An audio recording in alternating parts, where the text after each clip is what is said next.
कक्षा 10 की online class में आपका स्वागत है। हम पढ़ रहे थे रासायनिक अभिक्रियाओं के प्रकार। इसमें से हमने पहला प्रकार पढ़ लिया था, संयोजन अभिक्रिया। आज देखेंगे सेकंड भाग इसका, विस्थापन अभिक्रिया।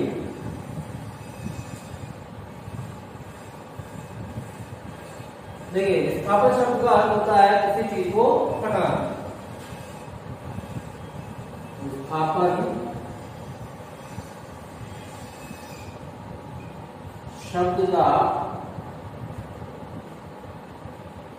अर्थ क्या है? हटाना। परिभाषा देखिए इसकी,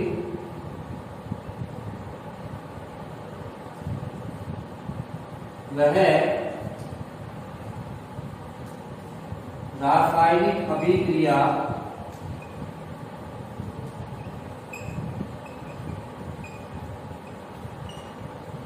जिसमें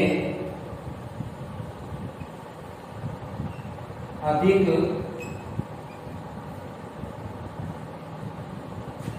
अभिक्रियाशील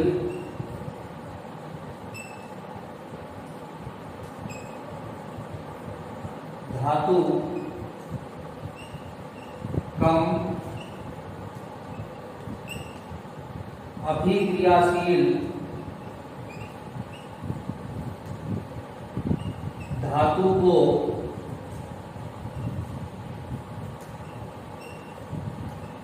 विस्थापित करती है,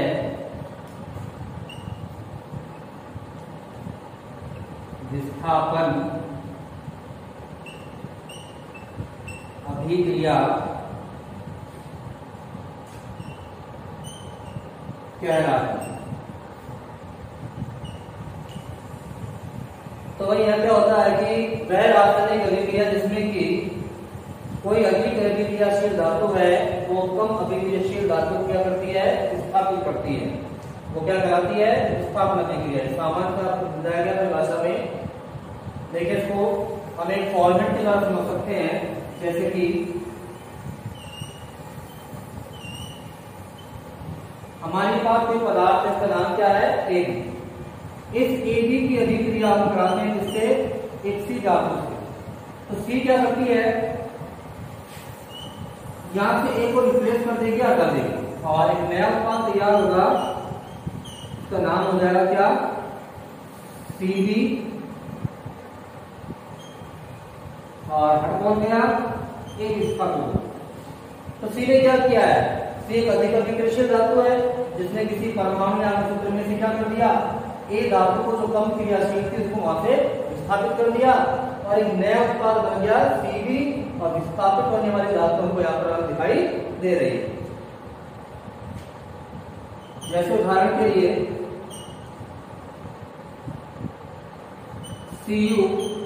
CuSO4 प्लस Z, ये क्या है हमारा? Ab। ये क्या है? C है।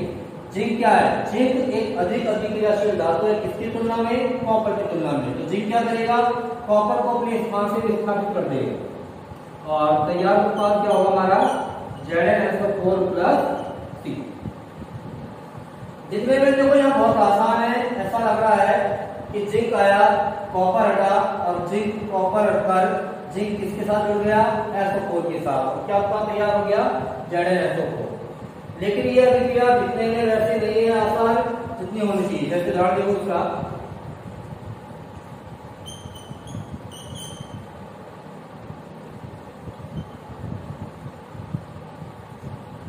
यदि आप इस प्रकार की कोई अभिक्रिया लेते हैं कि Na2 की अभिक्रिया किससे करा रहे हैं? Z। तो ऊपर की दी गई अभिक्रिया के अनुरूप तो क्या होना चाहिए था कि Na हट जाएगा, जिंक उसकी जगह आगे चिपक जाएगा और उत्पाद क्या बनना चाहिए? Zn2O और Na वहां से अलग या पृथक हो जाए। जबकि इस प्रकार से अभिक्रिया संपन्न नहीं होती है।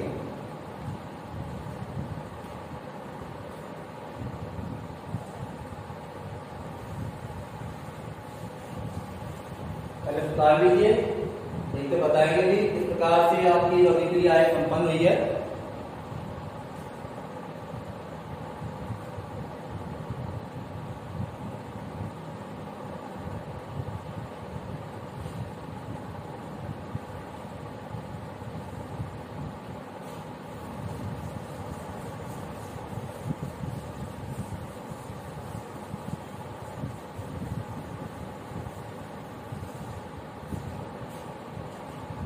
देखिए अधिकांशतः अणुसूत्र जो होते हैं वो दो अलग अलग भागों को मिलकर बनाए जाते हैं और अणुसूत्र जब बनता है तो दो चीज काम में आती है, एक होता है धनमूलक और एक होता है ऋणमूलक, जो कि आप क्वेश्चन नंबर में पढ़ चुके हो। धनमूलक और ऋणमूलक जुड़कर आपस में कोई एक अणुसूत्र या रासायनिक सूत्र तैयार कर देते हैं। या कभी कह सकते हैं कि अणुसूत्र को तोड़ा जाए तो तोड़ने पर हमें एक धनमूलक मिलेगा और एक ऋणमूलक मिलेगा। जैसे कि यहाँ हमारी अभिक्रिया थी कि Cu+4 प्लस Zn, E का चिन्ह ZnSO4 प्लस C। तो ये एक अणुसूत्र या रासायनिक सूत्र है जिसका नाम है कॉपर सल्फेट। सबसे पहला काम, इसे हमें दो भागों में तोड़ना पड़ेगा। दो भागों में टूटने के बाद बनता है Cu+2 और दूसरा इसका ऋण भाग बनेगा SO4-। अब बात आती है कि जिंक कॉपर को यहाँ से हटा रहा है, तो जिंक इस प्रकार से कॉपर को यहाँ से हटाएगा और डायरेक्टली जुड़ेगा या कोई और परिवर्तन होता है, उसको देखते हैं।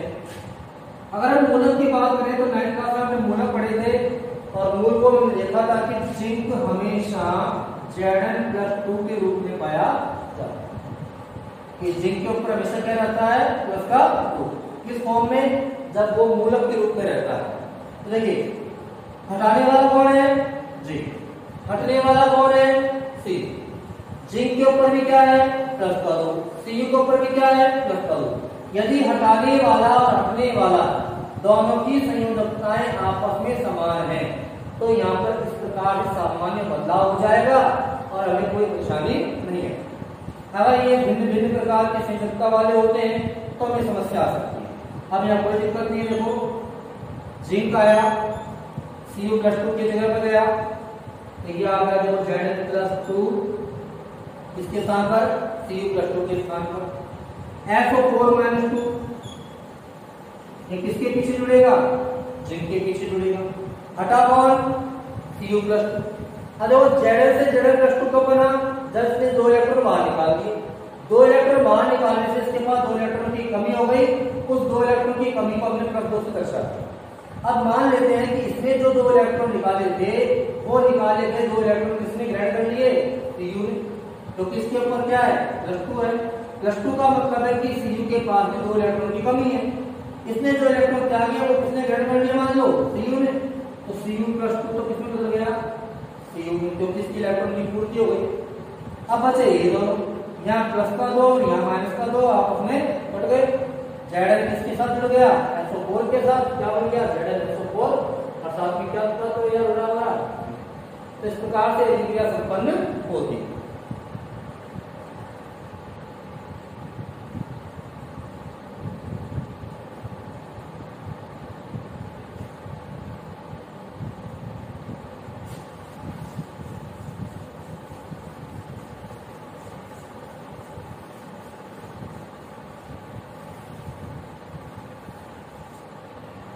देखिए विस्थापन अभिक्रिया से संबंधित एक प्रश्न है, जब लोहे की कील को कॉपर सल्फेट के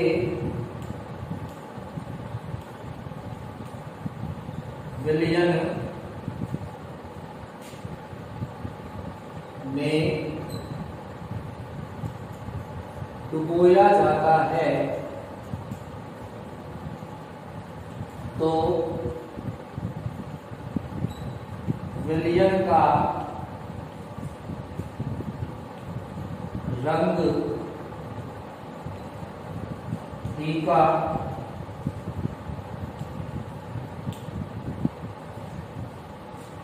क्यों पड़ जाता है।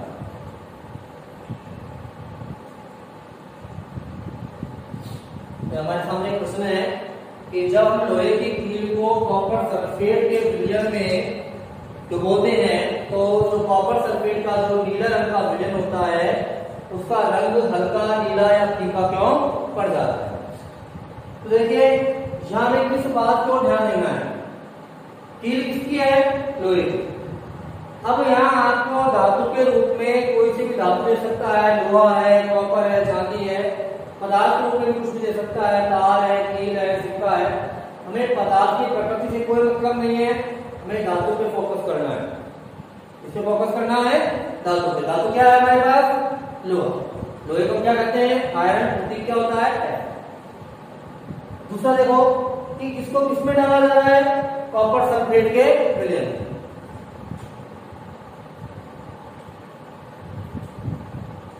विलयन किसका है, CuSO4। क्या डाल रहे हैं, लोहे की कील। तो क्या है इसका, कील किसकी बनी है, हमें ये देखना है सिर्फ कि लोहा है, तांबा है, चांदी है, क्या है, ठीक है। तो कील किसकी बनी है, लोहे की। लोहे का प्रतीक क्या होता है, Fe। कॉपर सल्फेट का प्रतीक क्या हो गया, CuSO। अब जो Fe है ये FeCu से अधिक क्रियाशील है, इसलिए FeCu को अपने स्थान से हटा सकता है। यहां से इसको हटाएगा और उत्पाद तैयार होगा FeSO4 + C। ये भी सेम ZnSO4 की तरह तैयार होता है। क्यों, क्योंकि हटने वाला जो है Cu वो +2 के रूप में है और हटाने वाला जो Fe है वो भी +2 में ही है। तो +2 वाले को हटा रहा है, तो यहाँ सामान्य रिप्लेसमेंट हो जाएगा, यानी सामान्य अदला बदली। Fe आएगा, C की जगह आ जाएगा और Cu हट के अलग हो जाएगा।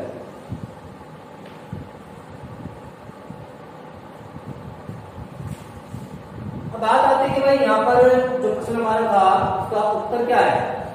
ये हमारा क्या है, कॉपर सल्फेट का विलयन है, जिसका सामान्य रूप से रंग कैसा होता है, नीला। लोहे की फ्रेश कील हमने देखी है, सफेद लगभग रहती है या कह सकते हैं सिल्वर कलर की रहती है। लेकिन जब लोहे की कील की अभिक्रिया किससे हो जाती है, कॉपर सल्फेट से हो जाती है, तो एक नया उत्पाद बनता है FeSO4। और ये FeSO4 जो है इसका नाम है फेरस सल्फेट और ये क्या है, कॉपर का। जो फेरस सल्फेट है इसका खुद का रंग कैसा होता है, भूरा। अब आ जाइए हमारे प्रश्न के उत्तर। भाई विलयन का नीला रंग क्यों था, क्योंकि विलयन क्या था, CuSO4। भाई कॉपर सल्फेट का विलयन कब होगा, जब CuSO4 होगा, क्योंकि कॉपर सल्फेट नाम ही किसका है, CuSO4 का है। और नीला रंग भी कब होगा, जब कॉपर सल्फेट मौजूद होगा।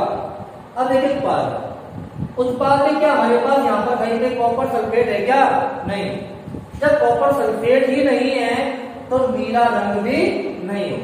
तो कॉपर सल्फेट की उपस्थिति उत्पाद में ना होने के कारण हमने क्या कह दिया कि विलयन का जो नीला रंग था वो पहले की तुलना में कैसा हो गया, फीका।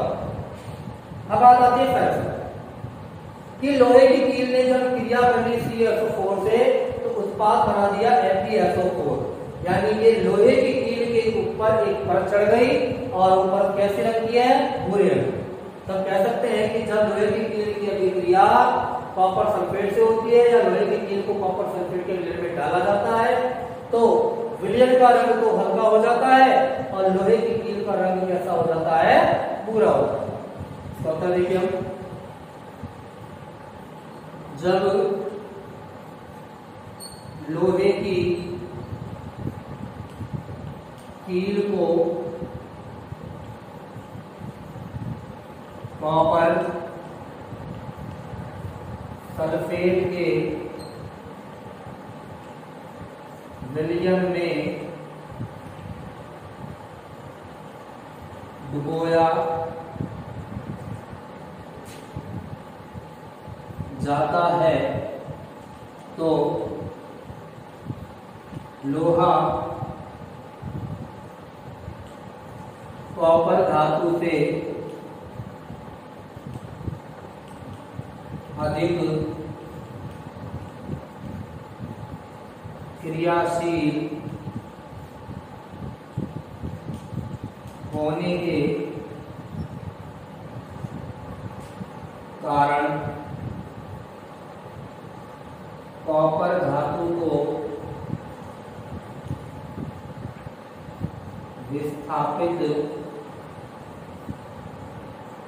कर देता है तथा फेरस सल्फेट बनाता है, जिससे विलयन का नीला रंग फीका पड़ जाता है।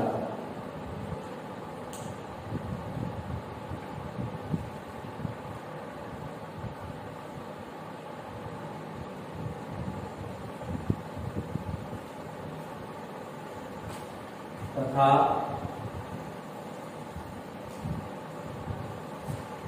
लोहे की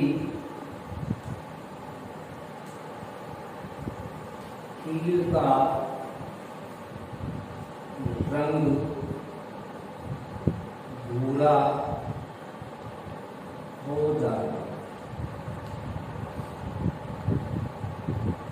तो ये कैसे अभिक्रिया हो गई स्थापन?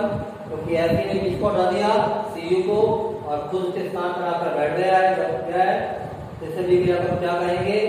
स्थापन अभिक्रिया है, क्योंकि आयन या लोहे के द्वारा कॉपर धातु को उसके स्थान से हटा दिया गया है।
इसके बाद देखते हैं तीसरे प्रकार की अभिक्रिया का नाम है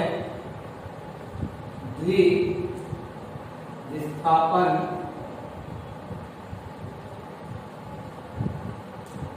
अभिक्रिया।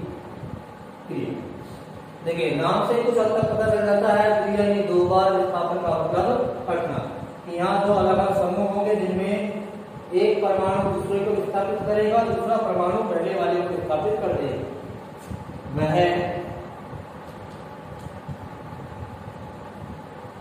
रासायनिक अभिक्रिया जिसमें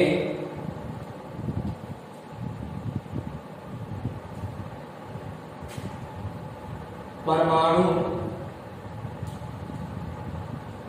का आदान प्रदान होता है,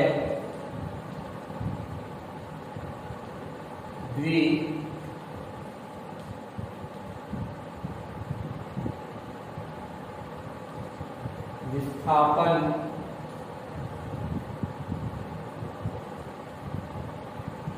अभिक्रिया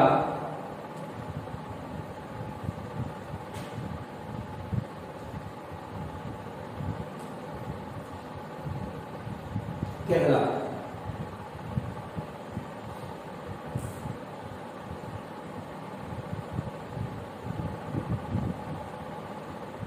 देखिए इसके लिए हम उदाहरण लेते हैं।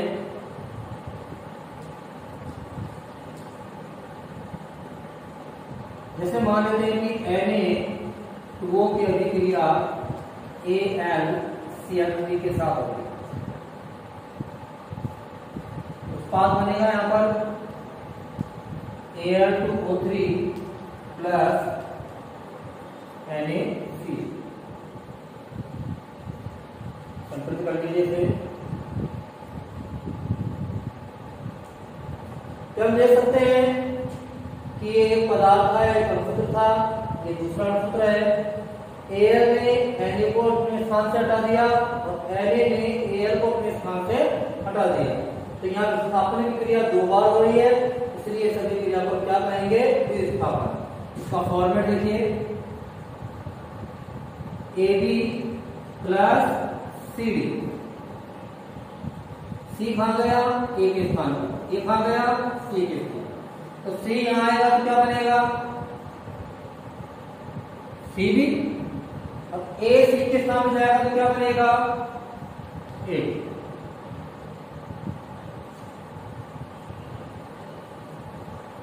ये भी अभिक्रिया हो रही है कि भाई एयर आया Na के स्थान पे चिपक गया, Na आया Al के स्थान पे चिपक गया। देख सकते हो आप कि यहाँ Cl की संख्या कितनी है? 3 है, जबकि यहाँ कितनी है? 1 है। यहाँ ऑप्शन कितना है? 1 है, यहाँ कितना है? 3 है।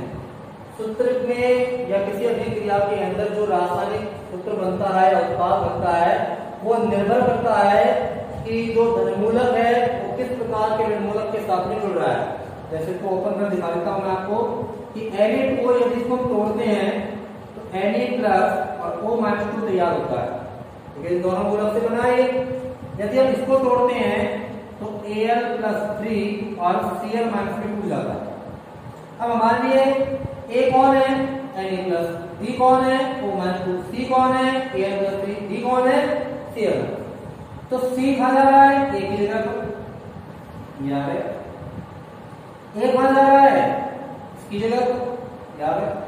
जब इंटरचेंज करने के बाद क्या होता है कि Al प्लस 3 ये तो आ गया यहाँ, किससे जुड़ेगा ये? O-2 के साथ। अब ये कहाँ गया? इसकी जगह पर, क्या आ गया? Na प्लस, किससे जुड़ेगा ये? Cl-। जब उस बात करते इसको इससे जोड़ना है, क्या दोनों की संयुक्ताएं बराबर है? नहीं है, तो ये संयुक्ताएं इंटरचेंज हो जाएंगी। जो माइनस की संयुक्ता है वो तो प्लस के पैर में आ जाएगी। क्या है यहाँ पर? 2, ठीक है, रखिए।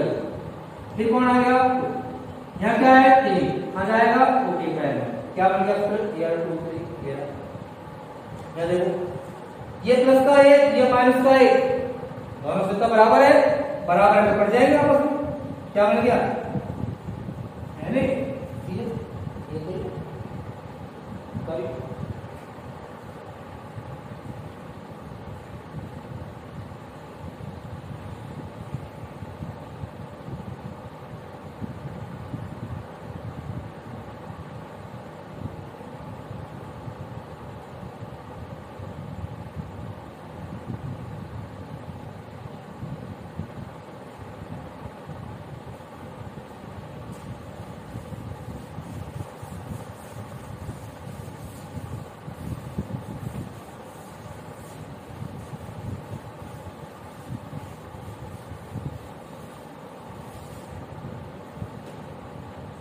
तो ये थी आपकी तीसरे प्रकार की अभिक्रिया, इसका नाम था द्विविस्थापन अभिक्रिया। इसके बाद नंबर 4 पर आती है वियोजन अभिक्रिया, इसको हम कल देखेंगे। आज के लिए इतना ही।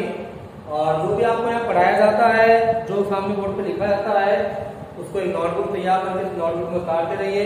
जब भी आपकी सामान्य अवस्था कोरोना काल के होने के बाद में ऑफलाइन क्लास चलती है, तो ये सारा जितना वर्ग आपको यहाँ कराया जा रहा है सब आपके नोटबुक तैयार मिलना चाहिए, ताकि आपको आगे के पाठों को समझने में कोई परेशानी ना आए। ठीक है, धन्यवाद।